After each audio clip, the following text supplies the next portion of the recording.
This week's Hometown Happenings is brought to you by the Detroit Lakes School District.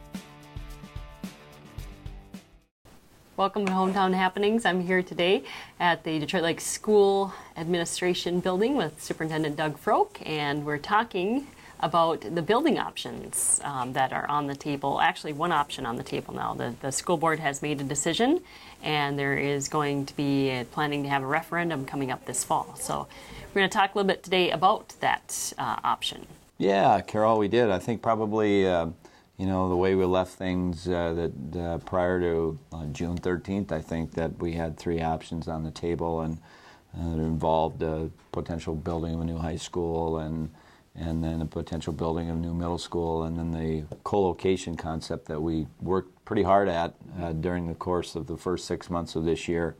And of course, the board went to work on it, and in the end have decided that on November 3rd, 2015, we'll go to the polls, and we'll ask the voters in the Detroit Lakes School District to let the school district sell bonds to pay for the construction of a new middle school.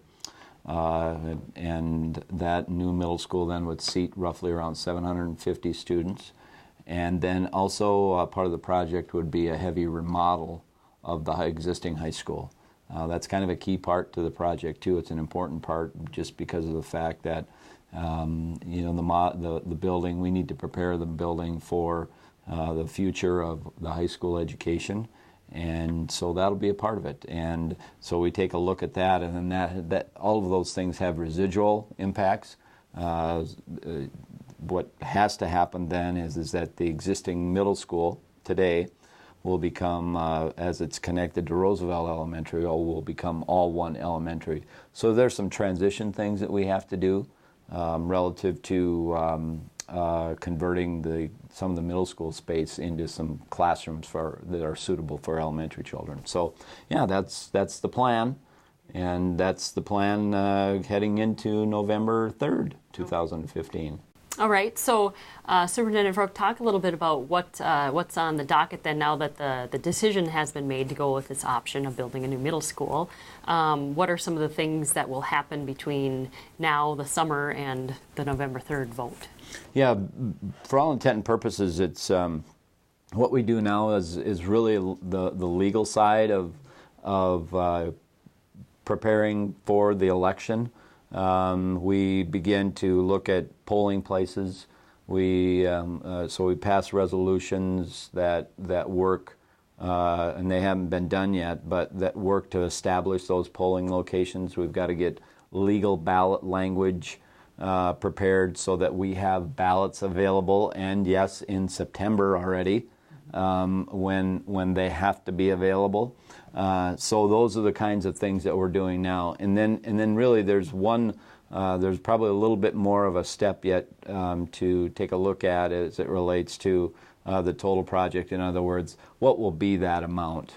Mm-hmm. And so the board in the next couple of meetings will be setting that figure.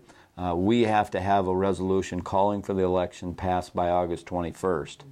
So between now and that time, we'll be formalizing that bond amount. We've got the project. We've just got to get that dollar amount locked down and ready for people, and so that we can start talking to people about what potentially the cost to them might be. So are you going to have any more community meetings to kind of lay that out? Likely not. Now when I'm saying that, we've been talking, it's been a dialogue with our community about what we should do, where we should go, those kinds of things. The board has made a decision now based upon all of the feedback that we've generated over a span of just almost 2 years.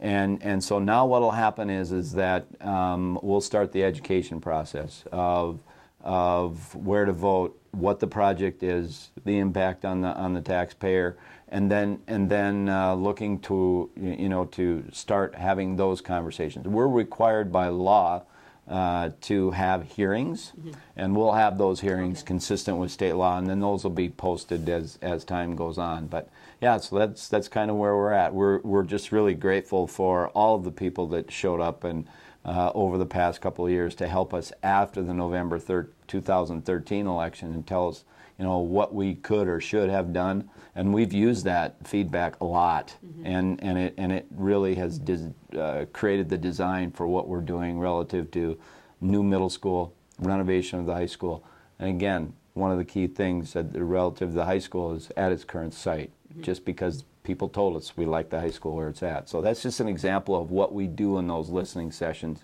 and how that formulates the plan. All right, I'm here today with Superintendent Doug Froke from the Detroit Lakes School District talking about an upcoming referendum vote being held this November 3rd. The school district has decided to go with a 750-seat middle school, a new middle school out on Tower Road to be built, and they're going to bring that to the voters coming up this fall. We're going to continue our conversation coming up next. Welcome back to Hometown Happenings here on TV3. Carol McCarthy here with Doug Froke, Superintendent of Detroit Lakes Schools. Superintendent Froke, let's talk more about kind of breaking down, the school project, building a new middle school out on Tower Road, and the other buildings. The referendum that's going to be put to the vote in November will also include some of the other buildings, the upkeep. But maybe let's go through a little bit each building and how they're going to be situated. With the middle school, I'm assuming it would be grades 6 through 8 again? Correct. Okay. Yep. So as you look at maybe the way to go about it is the high school staying in its current location, grades 9 through 12. The new middle school then, again, if successful or or if approved on election day, November 3rd, the middle school would house grades 6, 7, and 8. And then we go to the complex, as I indicated earlier, that the existing middle school and Roosevelt complex would become an elementary, and that would house grades 1 through 5. And the idea is that all of those kids would come together on that complex.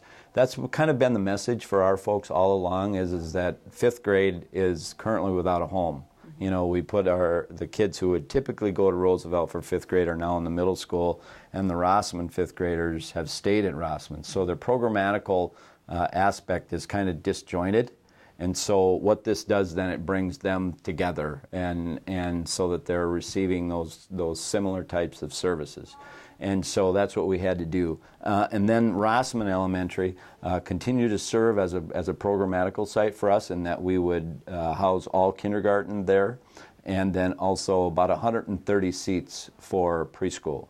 And so we're making that space available for that because, as you well know from the legislative session, I think we know what's going to happen to our preschool students, that more and more of them are going to be coming online into the system, and we're going to have more targeted services directed to those kids. So we have to have space for them. So that's what that does here as well.